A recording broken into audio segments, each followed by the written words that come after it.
चाहती हूँ ना कि मेरे जो दोस्त बैठे ना पीछे, वो भी मेरे को हर बार अगर कोई भी गुफ्तगू चल रही होगी ना ग्रुप में, जा रहे तू बच्ची है, ये समझ कर छोड़ देते। गुफ्तगू के सारे लोग पार बच्चे है रे, तेरे को नहीं समझेगा, ये समझ कर मेरे को छोड़ देते।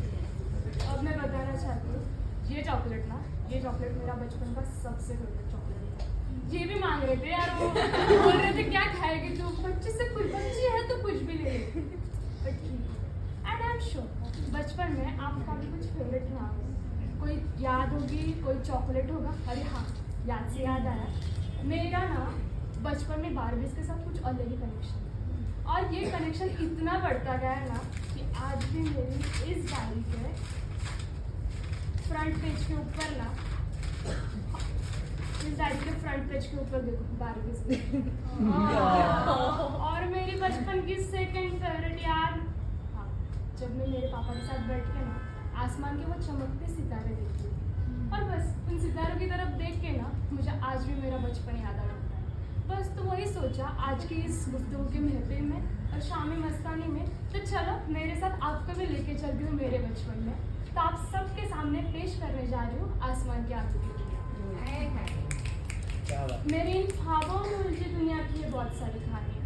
खैर ये सिलसिला तो चलता ही रहेगा, लेकिन अब मैं निहारना चाहती हूँ आसमान के आगे की दुनिया। बचपन में माँ पापा दादी से सुना करती थी ये किस्सा, तो चलो आज मेरे साथ आपको भी बना देती हूँ मेरे इस अनदेखे जहाँ का हिस्सा। हमेशा मेरा मन इन ख्यालों में उलझा हुआ रहता है, जो बीत चुका है, जो लौट चुका है, क्या कुछ ऐसे भी यादें होगी।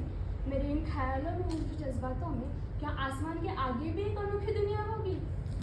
मैं जाना चाहूंगी उस दुनिया में जहाँ सितारों से आगे भी एक जहाँ है, जो न कभी देखा है बस सुना है, कुछ वैसा भी समा है। मैं जाना चाहती हूँ बचपन की उस दुनिया में जो सब कुछ बीत चुका है मेरे लिए, बस वही अपने अंदर का बच्चा देखने के लिए। हाँ, मैं देखना चाहती हूँ वो लम्हा जब हमारे घर में एक नन्ही सी परी आई, तब उसे देखकर माँ की आंखें भी भर आई।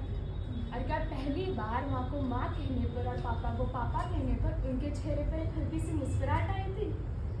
अब मैं देखना चाहती हूँ मेरे बचपन के बीते हुए पल कैसे थे, और ये नन्ही सी परी बड़े होने तक के सफर के लम्हे कैसे थे, और बस आप सब यहाँ आने से पहले हम सब के बारे में क्या सोचा और कैसे थे।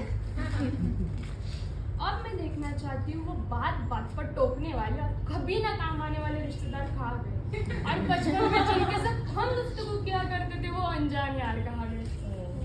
हाँ, तो अब मैं जाना चाहूँगी बचपन में जिसकी सबको एक्साइटमेंट होती है, मम्मी और पापा की शादी। अब मैं जाना चाहूँगी मेरे बचपन में कैसी थी माँ और पापा की शादी देखने के लिए। और मैंने बहुत सुना है माँ बहुत रोई थी, तो देख लूँ कैसे रोई थी माँ अपनी विदाई के ऊपर, वो क्षण भी मैं देख लूँ।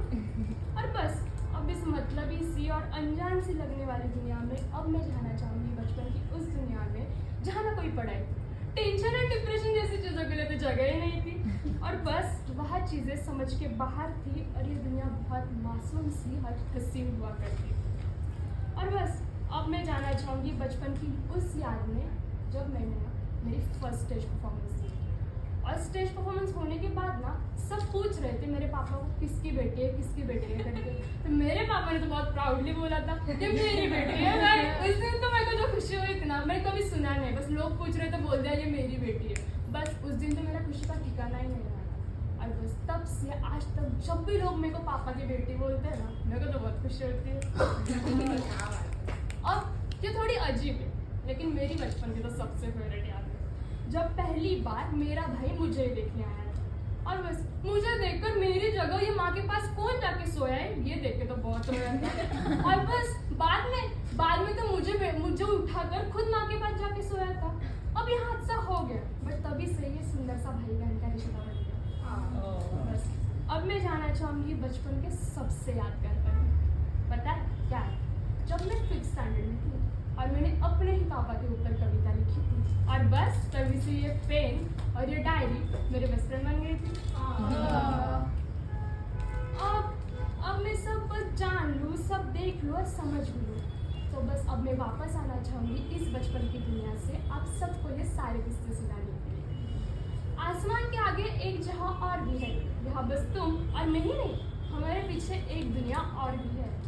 और बस अब यह कहना चाहूँगी कि अगर आपको भी मौका मिले ना कभी अपने बचपन में जाने का, तो जाना जरूर, अपने खुद के अंदर का बच्चा जिंदा रखने के लिए। और अंत में थैंक यू कहना चाहूँगी माँ और पापा को, इस छोटी सी बच्ची को आप सबके सामने इस स्टेज पर खड़े होने लायक बनाने के लिए। और बस शुक्रगुजार हूँ आप सबकी मेरे इस मासूम से बच्चे को सुनने के लिए। Thank you.